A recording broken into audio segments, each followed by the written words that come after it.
Make sure that we are good here.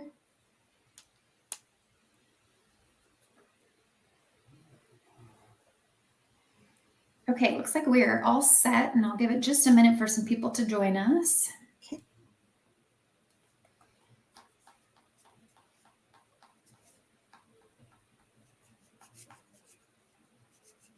Okay.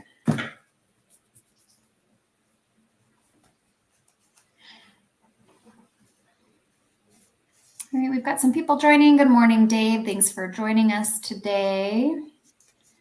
And I will go ahead and get us started. So good morning, everyone. Welcome to City Updates live broadcast. I'm Jamie Chavez, your host with the Westminster Chamber of Commerce, and I'm thrilled to have you all with us today. As always, we're here to bring you the latest insights straight from City Hall, featuring conversations with our councilors, our mayor, mayor pro tem, and other city leaders. And it is your backstage pass to what's happening in Westminster. So if this is your first time joining us on the broadcast, a special welcome to you. Thank you for being here with us. You can follow our Facebook to be notified for broadcasts in the future. If you are on YouTube, you can hit subscribe and then explore our previous broadcasts there as well. On Mondays, the broadcasts are all about city updates, and on Wednesdays, we offer a chance to meet some of the newest members of the chamber and learn about their businesses, so I encourage you to join us for those as well. And then we also reserve the last Friday of the month for county updates with Jefferson County Commissioner Tracy Kraft-Tharp. So stay tuned to those broadcasts as well. As you watch the broadcast this morning, feel free to engage with us, drop any comments, questions, or simply say hello, and we will get to your comments during the interview. And now finally, a warm welcome to Lindsey Kimball, the Community Services Director for the City of Westminster. Thanks for joining us today. How are you? I'm wonderful. Thank you. Thank you, Jamie, so much for having me, and to all of your members for being here. Thank you. Yeah, we've got some others joining us. Good morning, Emilio. Thanks for being here. And good morning, Brian. We've got Parker with us as well. So we have a full house today. Awesome. So I'll just turn it over to you and let you get started with maybe an update or introduce yourself. This is your first time on our broadcast, so welcome. Yes, thank you so much. I'm so glad to be here. I wanted to start with just a quick overview, and some of you may have already heard about the restructuring that community development and economic development went through earlier this year. It's actually we are upon our 6-month anniversary of consolidating those two departments together. And I have the honor of being able to lead the new consolidated department, which is called Community Services. And it encompasses economic development, our real estate development function, as well as our planning, building inspection, building permitting, also our community preservation, which includes our codes and parking enforcement and all of that.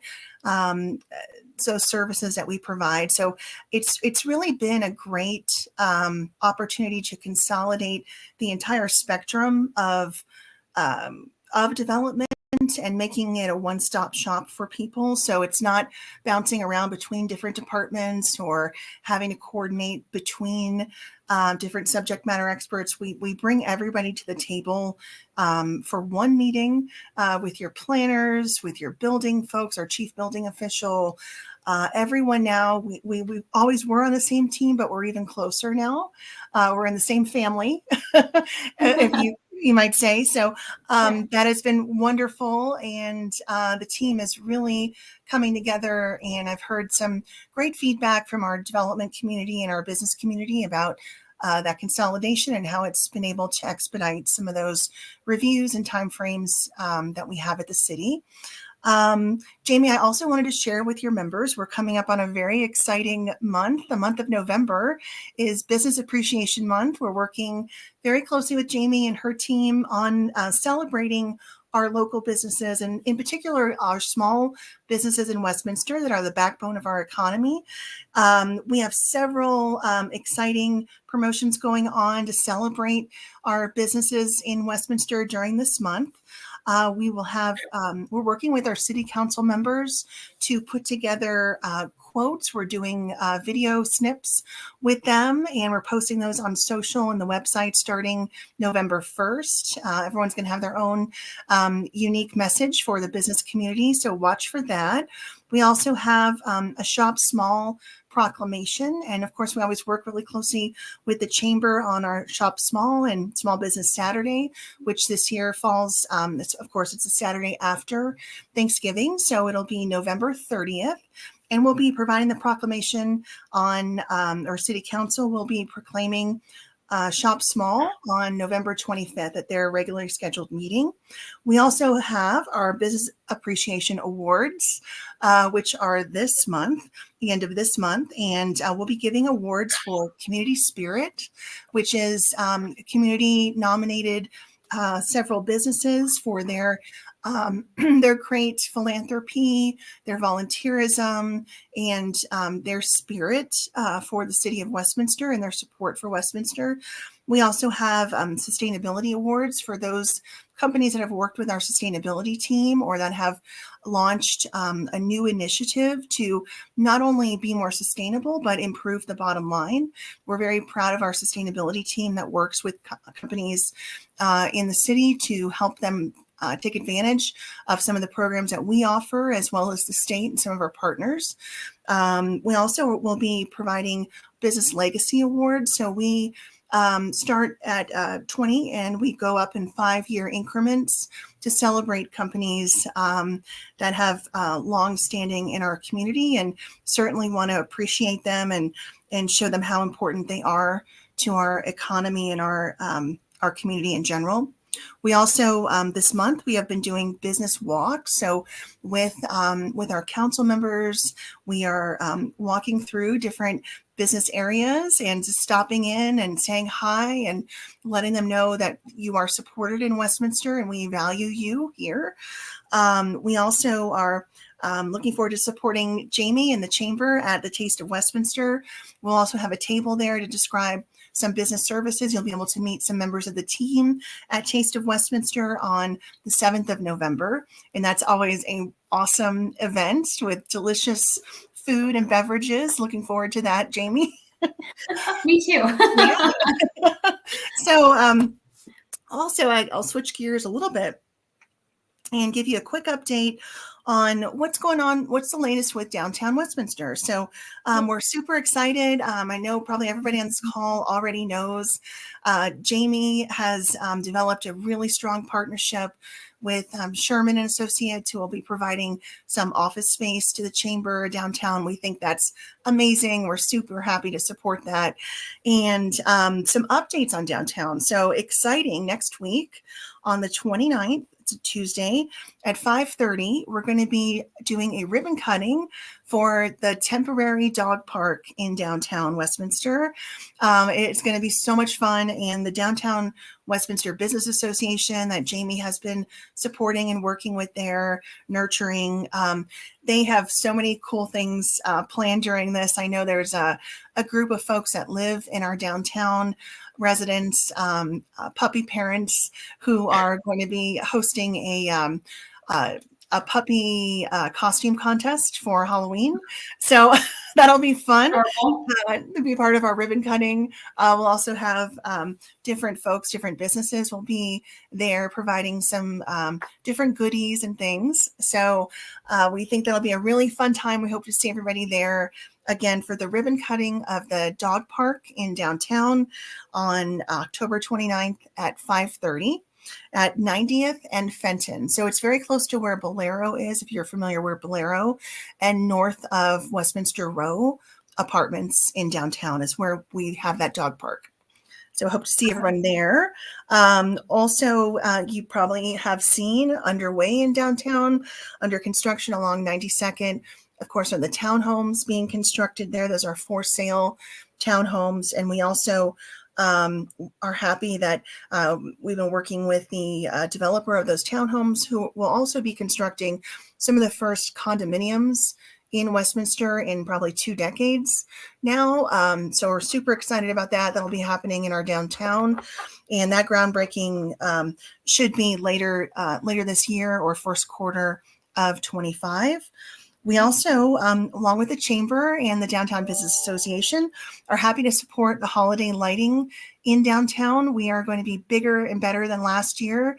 we have been able to rustle up a few more lights and also different decorations and selfie spots for folks. So we should have double the amount of lights from last year. And we are going to have 2 additional, those large format displays. You can actually walk through them of lights or take selfies or whatever you would like to do there. So more holiday spirit. We're excited about that. Also, some recent council actions assisting downtown. We, at our last council meeting last Monday night, council approved the first reading of a refinancing for the Aspire project, which of course is constructed and well occupied. But that refinancing agreement will allow for the food market hall, which we're super excited about as well. That will open up on the pavilion and interface with Center Park and provide a lot of activation. That's going to allow that to move forward as well. So that is some more good news for downtown. And finally, I just want to share tonight at City Council, just to give a quick update. They're going to start with a special meeting tonight, and they will be doing a public hearing on the 2025 city budget, as well as a discussion with the councilors on any budget amendments that they would like to see. And following that, they'll go into a study session where they'll be reviewing legislative policy for the upcoming year, as well as an overview that my team will be providing of what we call the Unified Development Code. And I won't get too wonky, but it's honestly an attempt to streamline 7 different regulatory documents that we have, from everything landscaping to form of buildings and building construction types and setbacks, and merging it all, streamlining it. So you don't have to refer to 7 different places. You can just look at the one Unified Development Code and get some clear answers on how to develop within the city of Westminster. So we are excited about providing that update tonight. And with that, I'm happy to answer any questions, or Jamie, if you have some questions. Yeah, sure. Thank you so much for that. I just want to start with saying that the chamber and myself, I just really appreciate our partnership, and watching and seeing and anticipating all the cool things that we're going to do is really fun. So just want to thank you for that and all the work that comes out of your office for the city. So thank you. Thank you. And so maybe you can tell us, that was a lot of really good information. Maybe you can tell our viewers kind of, how does your department, the Community Services Department, contribute to the overall vision of Westminster's growth and development? Sure. That's a wonderful question. Thanks, Jamie. So, and especially with the consolidation, I think that we have been able to allow folks to come out of their different silos. And even within, like, let's say I'll just pick on the planning division. I love the planners. There's long range, there's current planning, there's landscape planning and everything. It allows them to interact with our economic development team or our real estate development team that's overseeing downtown development, Westy Station development, working with property owners to help them reinvest in their properties. And I think it's let everyone on the team have a bigger view and a higher level view. We've tried to, I have tried particularly to impart that on understanding, helping everyone to understand what their role is in the bigger picture. And right now, we all understand that with only 2% of our land vacant for development, and by the way, that vacant land, of course, is going to be some of the most challenged land, which is why it wasn't developed. It might have some different challenges to getting that land developed. We are in a redevelopment mode, and that's a big team effort. And it isn't just community services helping with that. We have to reach out to our partners in public works, in parks and rec, throughout the entire city to understand, how do we need to operate different? And some of it's, it's in the weeds, and it's, code updates that need to happen, but it's all those behind the scene things that need to be tweaked so that we can be responsive when someone comes into our community and says, hey, I want to invest $65 million in a new project here around I'll just say the TOD station, the Westy station area. There's obviously a big push from our state right now and support for densification around those transit hubs so people can take advantage of the light rail, or for example, on 36 corridor and Sheridan, our bus rapid transit that's going to come in on Federal soon with CDOT. So there's a lot of opportunity for us to help attract new investment. And what I like to say to the whole team is, as a person, as a community, you never want to get stagnant. You always should be growing and learning and changing and continuing to improve yourself. And that's the point I think that we are in our life cycle, is clearly a redevelopment mode. And if we don't embrace that, we can see examples across the country of communities that have slowly declined. And we don't want to see that in Westminster. We want to be continuing to promote our redevelopment opportunities, reinvestment. It doesn't always mean it's not a complete teardown. It's not but it's, let's improve the facade. Let's update the exterior. Let's figure out new ways to configure this. Do we have too much parking here? Maybe there's something that could be done, within the parking areas to add an out parcel. There's lots of things that we can do. And frankly, I think redevelopment from a professional standpoint is, it's much more exciting, just personally for me, I think, and a lot of members of my team, because there's no textbook for it. You have to be creative in every situation, and every need is going to be different. And every site's going to have its own unique challenges that we are going to have to be proactive and supportive for our property owners and our businesses, and help them to continue to invest. Awesome. Yeah, thank you. So you talk about redevelopment and how that's kind of where we're headed as a community. So how does the department balance the preservation of the existing neighborhoods with the development of new areas, or the redevelopment of areas? Sure, that's a great question. We certainly don't want to do anything for that would upset or change areas, what we call areas of stability in our community. So established neighborhoods, established businesses, established areas. What we want to focus on are those places around the edges, maybe that are already transitioning, that are already seeing maybe, unfortunately, disinvestment. And how can we help those areas so that the blight, or that potential for blight, doesn't expand and continue to affect other properties outside of their own boundaries. So I would say it's a benefit to our existing established neighborhoods to look at higher, better uses. And sometimes it doesn't mean more, it just means different uses outside of those established areas, so that we can bring new retail, or a new entertainment destination, or a new amenity that will help the residents. And also, we have a strong focus, along with your organization, Jamie, with the Chamber. We want to attract visitors. We want to attract folks who are going to spend their money from other communities in our community, because sales tax is so important to keeping the city running, and that provides the juice to fix the streets and keep our infrastructure up to date, and help our police and our fire and all of that, to have the resources that they need.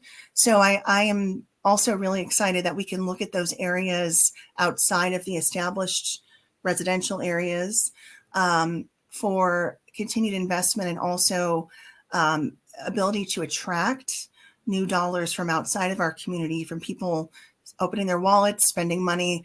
We want them to spend their money in Westminster. Yeah, exactly. So what are some of the ways that you attract new businesses? What are some of those incentives or support that are available for businesses that are looking to relocate, or establish themselves here? Sure. So we have several options in the toolkit. We want to work with each business to understand maybe what might be unique and what might scratch their itch, so to say. We generally have rebates on sales and use tax. Let's say if it's a construction project. Everybody probably on the call is familiar with the old CB Pots on 120th.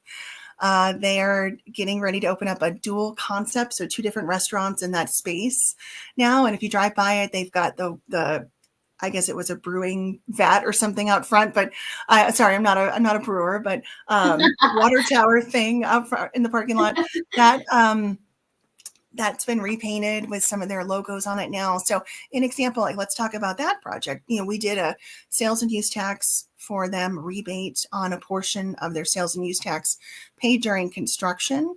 Also, we looked at helping them with some of the permitting fees because they were doing a significant redevelopment of that space. And now that's a great example as well of what we just talked about where, we're rebating back sales tax revenue or permit fees that we wouldn't have had but for the project.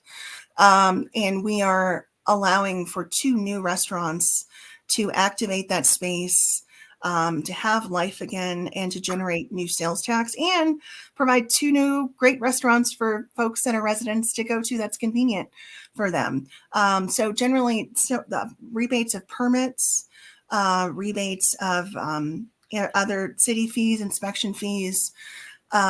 We also, in some of the larger developments, if it's an affordable project, for example, City Council just approved incentives to support some affordable housing at the Uplands.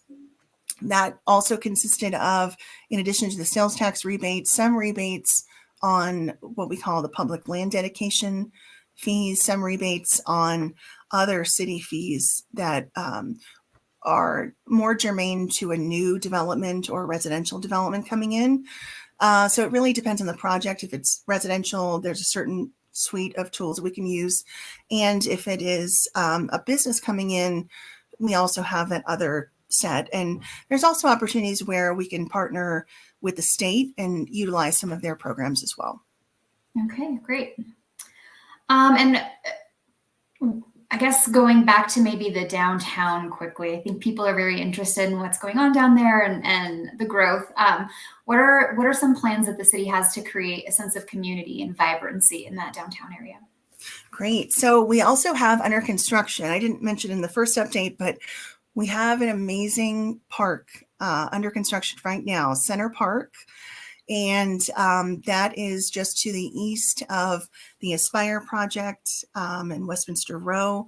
But that is going to be a center hub, a showpiece for the entire city, and the ability to host events there, host things like art festivals and music festivals and things like that. Also having different we kind of think of them as rooms when the park planners were doing this as, there's a family area. We've got the water features for kids. We've got a little nook for some of the dogs. It's not a dog park, but it's just a place where if you're walking around with your friends with your dog, you have a little area where you can go into and the dogs can be off leash and have some fun activities to do in there. We also have areas already constructed and built in so that we could pull up food trucks or vendors of some kind, anything like that. I think that's going to be exciting, as well as the dog park. People have been clamoring for this. The residents, it seems like for every one resident, there's 2 dogs in downtown. So we want to be responsive. Coloradans love their dogs. I love my dog. And we need a place. I think that it goes a long way to building community. I have met so many cool people just hanging out at the dog park with my dog. And now there's going to be a really close opportunity for folks who live downtown to have that sense of community and neighborhood. Also, the more we can keep adding to and attracting additional restaurant options and retail options for people, that's going to continue to grow. And it's little steps. We're adding more residents. Like I said, we've got the townhomes, we'll have the condos under construction. The team is currently talking to several developers about new projects on blocks in downtown. As that population grows, obviously that can support more of the retail and restaurants. But we're also hoping with the food market hall that will really make downtown a destination for some of the foodies, and that'll provide more activation and fun. And of course, we're working, we'd love to continue to work with the Downtown Business Association and the Chamber on doing all kinds of different activations in our plaza area as well, to help people feel that, there's always something fun going on downtown. That's a cool place. I want to be there. So that's a little bit about what we're doing to help activate it. Yeah, I'm very excited about it. Thank you. And so then kind of more broadly, what challenges do you think that Westminster faces in terms of development, and how are you working to address them? Yeah, so we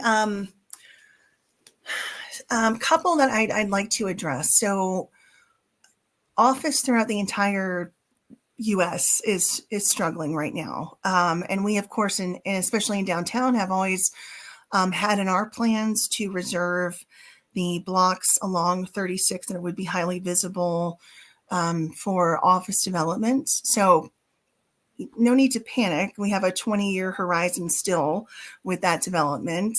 Rome wasn't built in a day. So, but still, it's challenging for our existing office throughout the region. I know downtown Denver is at a 35 or 40% vacancy rate. It's very challenging right now, unless you have some very specialized users, bioscience. They just announced in, I know Jeffco, the quantum computing campus, which is amazing. And certainly would love to, we're working with them to benefit on some of the effects of that we could feel in Westminster from different attracting new residents, or perhaps having some spin-off companies come from that. So besides the office challenges that are challenging for everyone, understanding how are people working now, power. So it's challenging for a lot of our developers to be able to get commitments for the amount of power. And it's not in any particular area of our city. It's throughout north, south, east, west in Westminster. It's being able to get the commitments for the level of power that we need from Xcel Energy.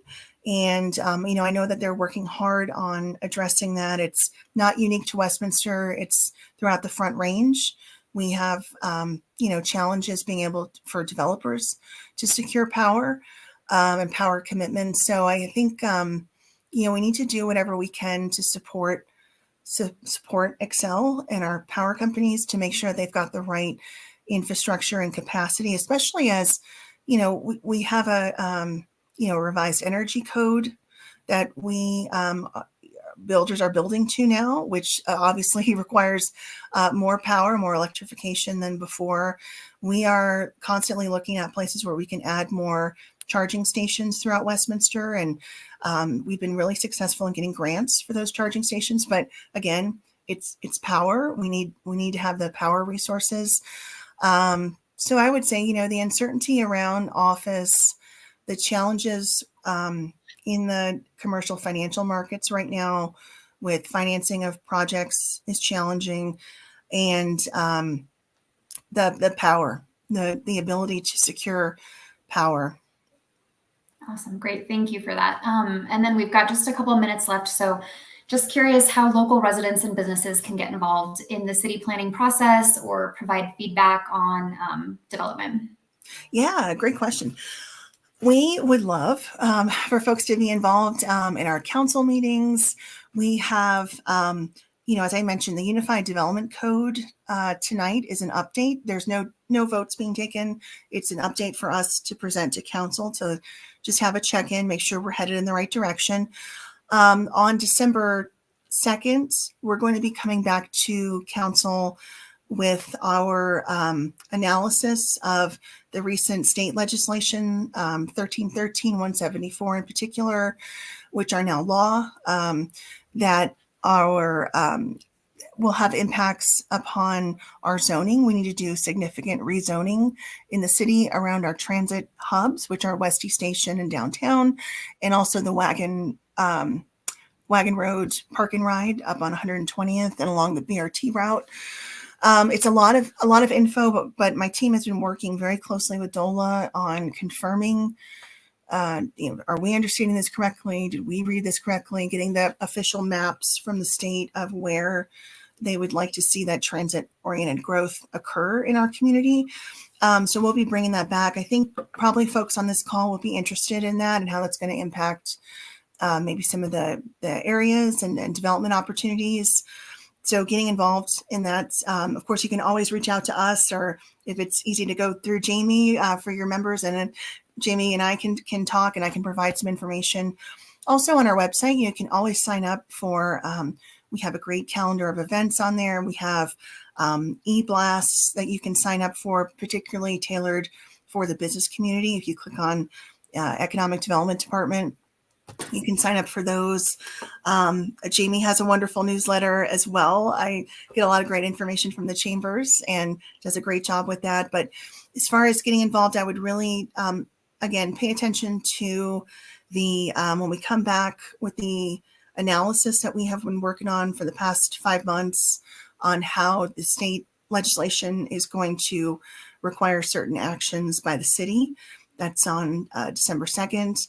As well as our Unified Development Code. And, we are going to be presenting in the first quarter of 25 on some programs that we have been putting together to help large corporate entities, as well as HOAs, private homeowners, to do turf conversions and xeriscaping and more water-wise landscaping in Westminster. So stay tuned for more information on that. And we have someone now dedicated to help walk folks through that process, so it's not as daunting, and also have worked on some fee waivers of that, because it was just, it wasn't logical in our minds to be, somebody wants to change from Kentucky bluegrass to a native grass, and we were charging them to make an amendment to their development plan. So, there's just some really logical things that we've tried to implement to help with that as well.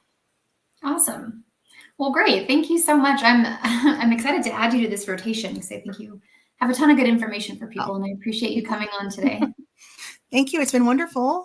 Yeah. And everybody that joined, thank you so much. And happy Monday, and everybody have a great week. Thank you, everybody.